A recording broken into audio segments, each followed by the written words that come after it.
नीतीश कुमार का दाव, नीतीश कुमार को लेकर के जिस तरीके से अब दावेदारी मजबूत की जा रही है और तेज की जा रही है, इसमें फंसते हुए नजर आ रहे हैं प्रधानमंत्री नरेंद्र मोदी।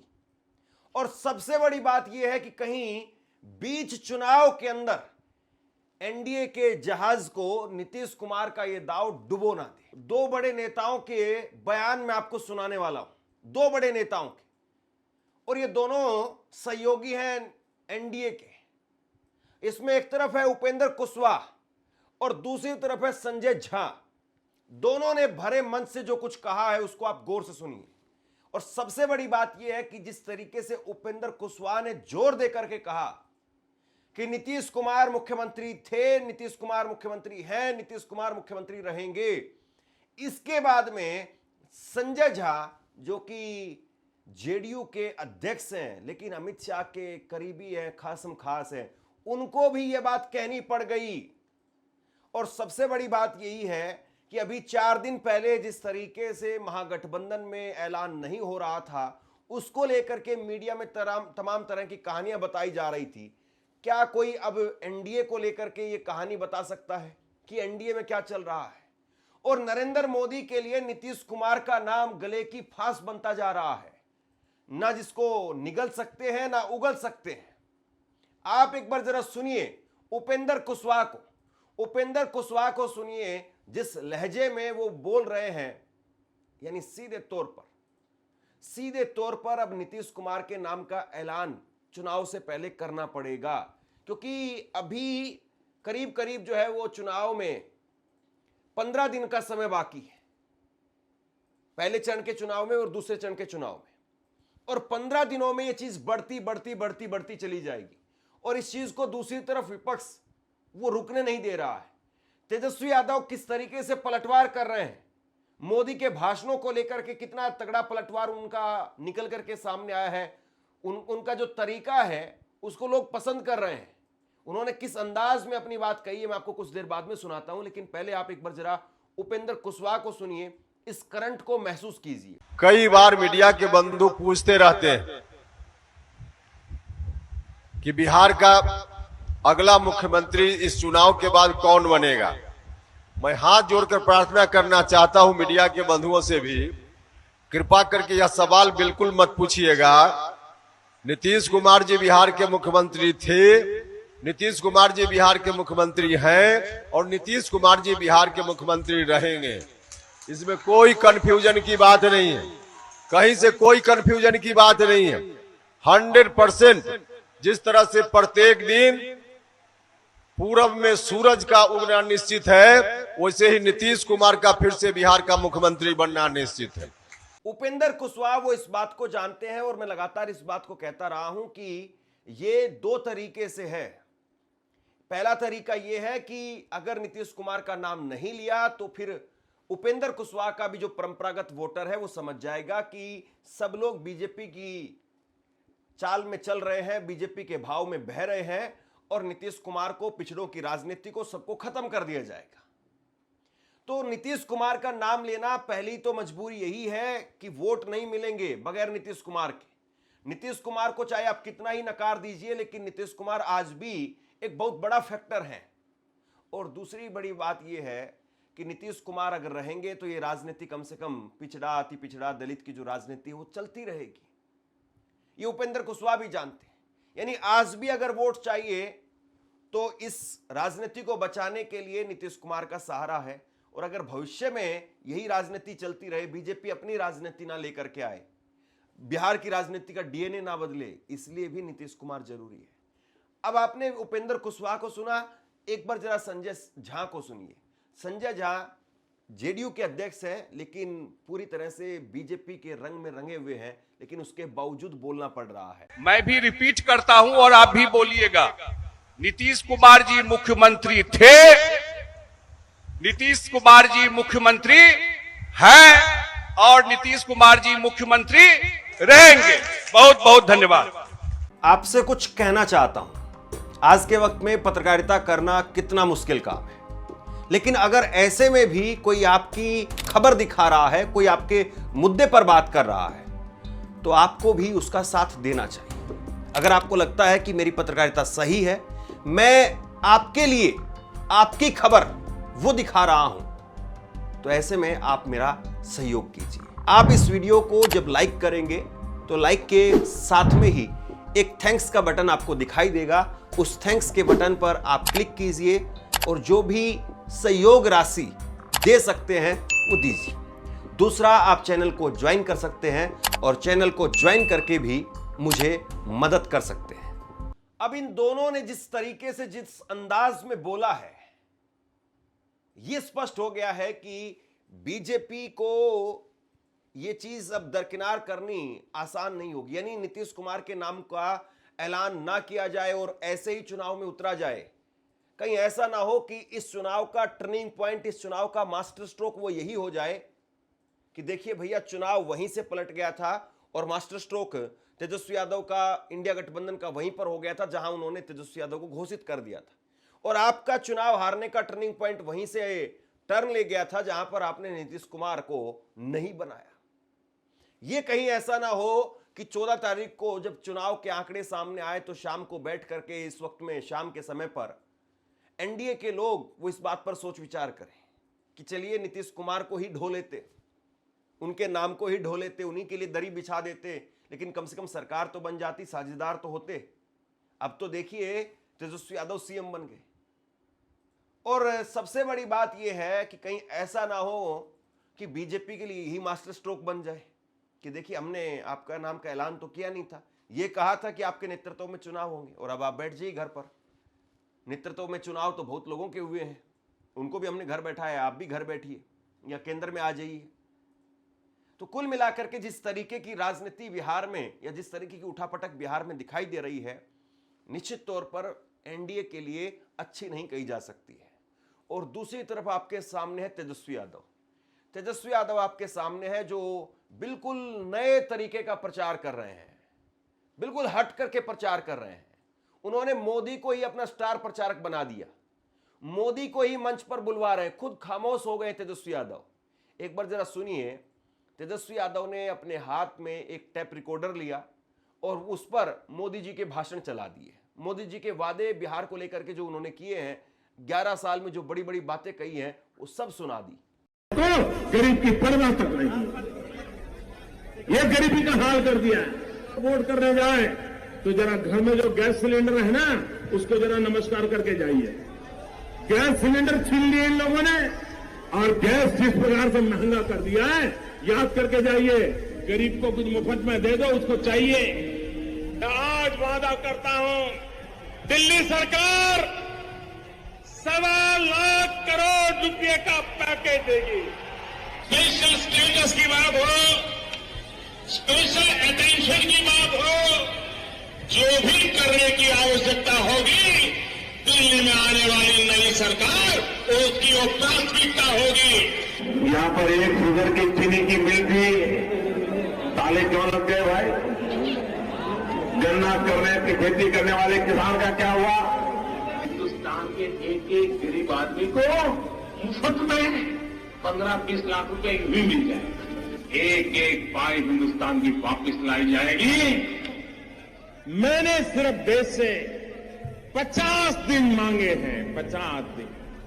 अगर 30 दिसंबर के बाद कोई मेरी कमी रह जाए, कोई मेरी गलती निकल जाए, कोई मेरा गलत इरादा निकल जाए, आप जिस चौराहे में मुझे खड़ा करेंगे, मैं खड़ा होकर के देश जो सजा करेगा वो सजा भुगतने के लिए तैयार है। झूठ बोलो, बार बार झूठ बोलो,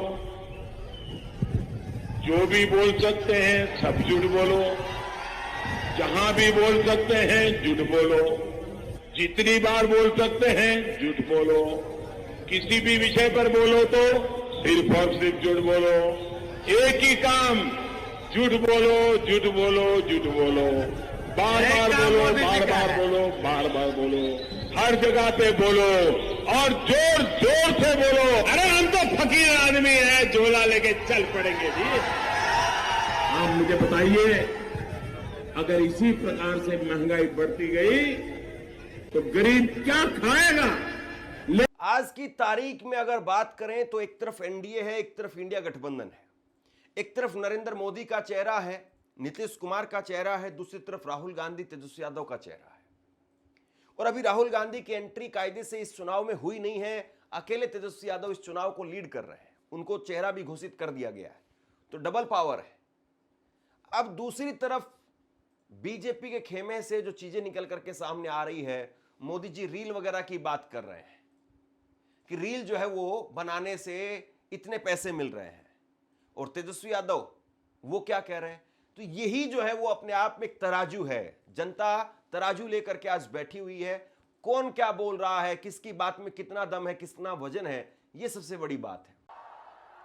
साथियों, ये एनडीए की सरकार है जिसने बिहार के गांव-गांव में इंटरनेट पहुंचाया है, और ये हमारी सरकार है जिसने इंटरनेट का डेटा इतना सस्ता कर दिया है। दुनिया के बड़े बड़े देशों में आज भी 1 GB डेटा 100-150 रुपये में आता है, लेकिन भारत में आपके इस चाय वाले ने पक्का कर दिया है कि 1 GB डेटा 1 कप चाय से ज्यादा महंगा नहीं होगा। इस सस्ते डेटा का सबसे ज्यादा फायदा बिहार के मेरे नौजवानों ने उठाया है। ये जो रील्स पर रील्स बन रही है ना, सारी क्रिएटिविटी दिख रही है, उसमें भाजपा और एनडीए की नीतियों का बहुत बड़ा योगदान है। बिहार के बहुत सारे युवा इंटरनेट से अच्छी खासी कमाई भी कर रहे हैं। प्रधानमंत्री नरेंद्र मोदी रील का रोजगार बांट करके वोट मांग रहे हैं। अब इस बात में कितना दम होगा, कितने लोग इस बात से सहमत होंगे, यह सबसे बड़ा सवाल है। क्या वाकई प्रधानमंत्री को ऐसी बातें शोभा भी देती हैं? और रील बनाना कोई रोजगार नहीं है।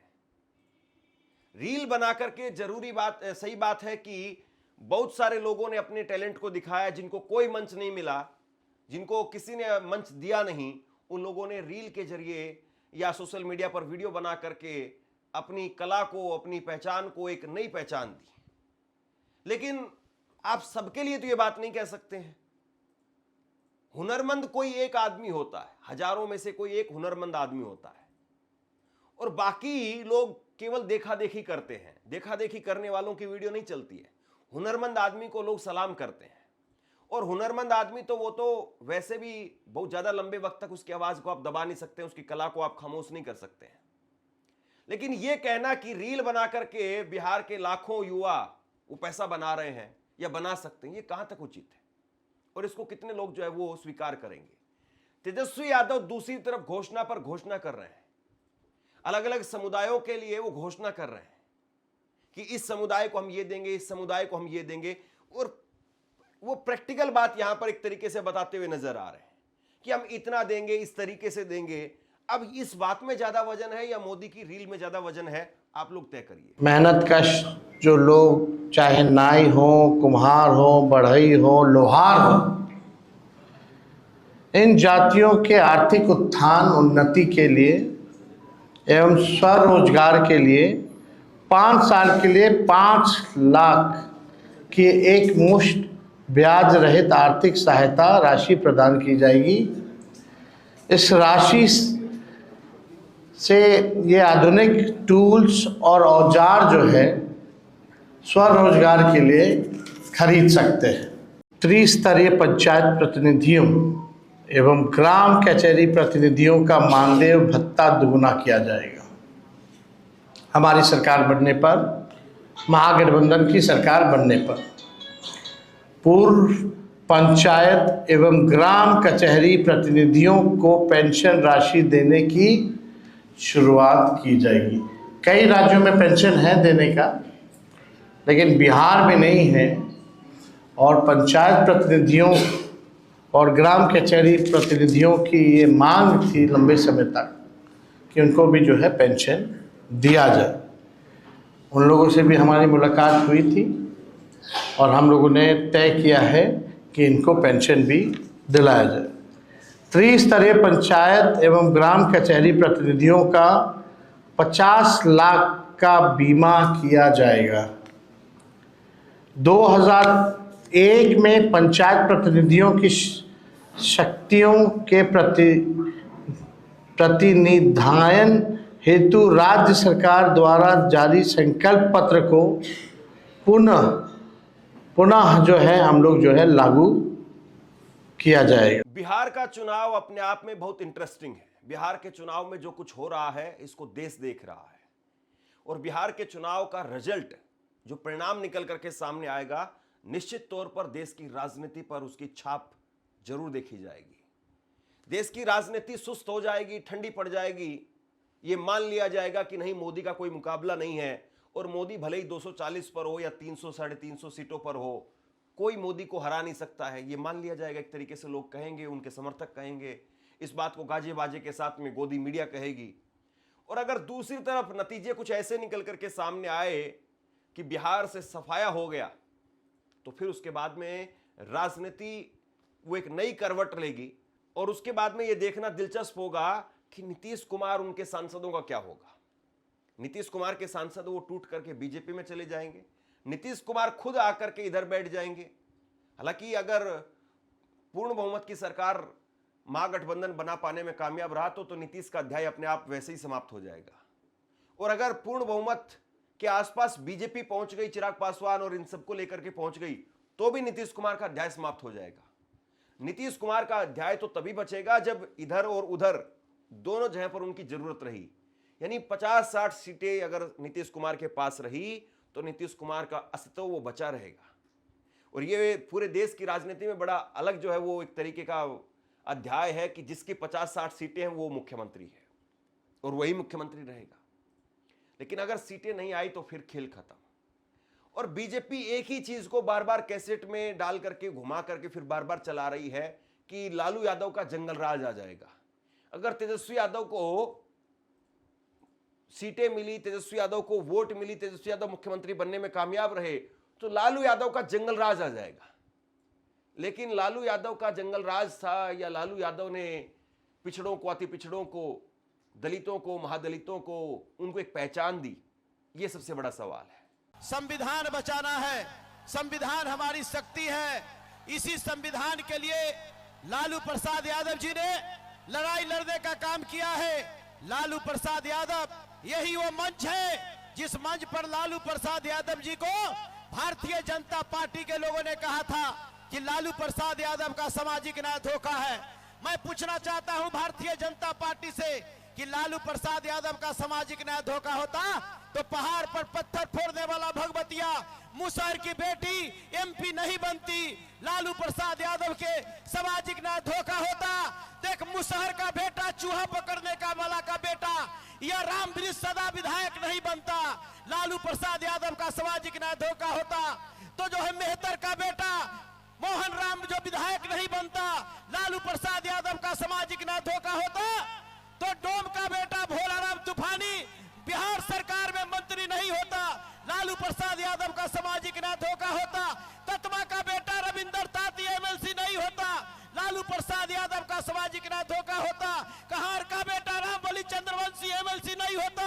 लालू प्रसाद यादव का सामाजिक न्याय धोखा होता तो पहाड़ पर कपड़ा धोने वाली रोजक की बेटी मुन्नी देवी एमएलसी नहीं होती। लालू प्रसाद यादव का सामाजिक न्याय धोखा होता तो मेरे ऐसे जूता सीने वाला चमार का बेटा मंत्री विधायक नहीं बनता। ये लालू प्रसाद यादव का सामाजिक न्याय है। इसलिए मेरे मित्रों, संविधान बचाना है। भारतीय जनता पार्टी वाला आप बाबा साहब का संविधान खत्म करना चाहता है, आरक्षण खत्म करना चाहता है। हम मर मिटना कबूल करेंगे, संविधान को खत्म होने नहीं देंगे। इसलिए मैं कहना चाहता हूं कि अमन छीन लेंगे, चमन छीन लेंगे, अमन छीन लेंगे, चमन छीन लेंगे। संविधान पर उंगली उठाया तो तेरे आर्थी से तेरा कफन छीन लेंगे। इसकी बात शिवचंदाराम किया है। जैसे जैसे चुनाव और आगे बढ़ेगा वैसे वैसे दावे और वादे और किए जाएंगे, लेकिन सबसे बड़ी बात यह है कि क्या नरेंद्र मोदी आखिरकार हार करके कम से कम नीतीश कुमार के नाम का ऐलान उनको करना पड़ेगा। यह सबसे महत्वपूर्ण बात है, क्योंकि अगर नीतीश कुमार को पिक्चर में नहीं लाया गया तो कहीं ऐसा ना हो कि बिना हीरो की ये पिक्चर लोग बीच में ही छोड़ करके चली जाए। और अगर ऐसा हुआ तो नीतीश कुमार का चैप्टर तो खत्म होगा ही, लेकिन बीजेपी जो चैप्टर अपना चलाने की सोच रही है, बीजेपी जो मुख्यमंत्री बनाने के सपने देख रही है, वो भी फिर सपने ही रह जाएंगे। अब देखते हैं कि बीजेपी इसको लेकर के फैसला ले भी पाती है या नहीं, और उसके बाद में लोग इसको किस तरीके से देखते हैं।